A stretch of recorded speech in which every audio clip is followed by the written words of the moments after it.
Okay, so I want this to be the point, the lower part, to be the front of the cake. So if I actually pop it on here, I won't stretch it quite as much.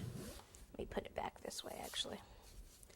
Okay, so then I can just, helps if the cake's closer to you. Kind of pop it about here. Whoa.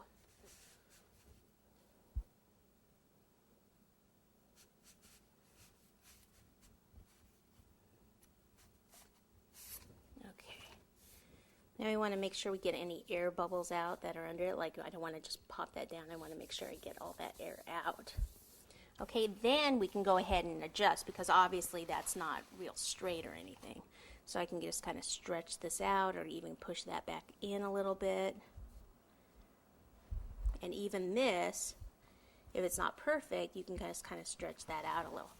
Again, the importance of this cake had been chilled, so this buttercream's not soft on here right now. It's still pretty cold. So I can move this without actually messing up my buttercream.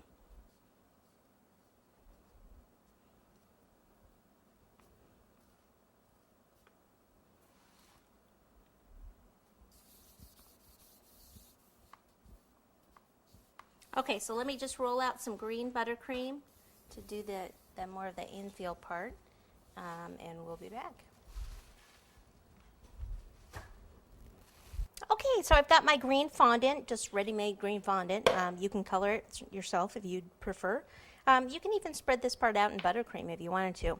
I'm going to do a 6.5 square, so I'm just going to take this and go this way, and then 6.5 is right about there to right about there. Okay, so then I'll go this way, 6.5. Move this out of my way a bit. 6.5. That was 5.5. And then we'll just come this way.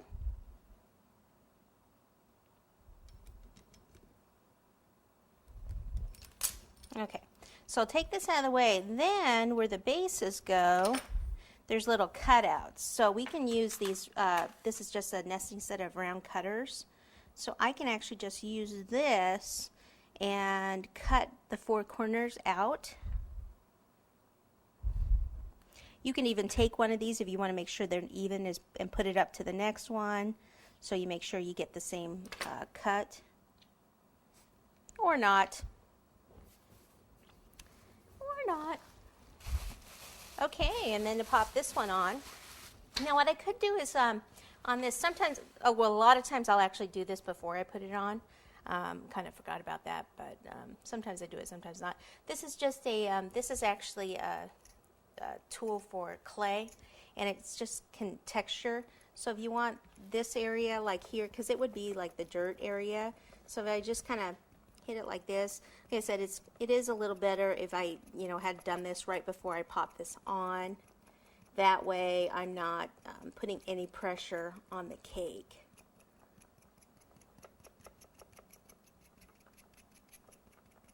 So I'm hitting it, and I'm also scratching it a little bit. Why? Because that's what I want to do. Okay.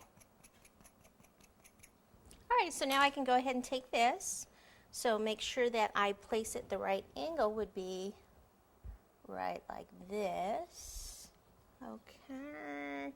I always like to make sure it's in the right spot. And then what I can do is take a brush with some water after I have it on here and kind of lift this up a bit, put a little water underneath.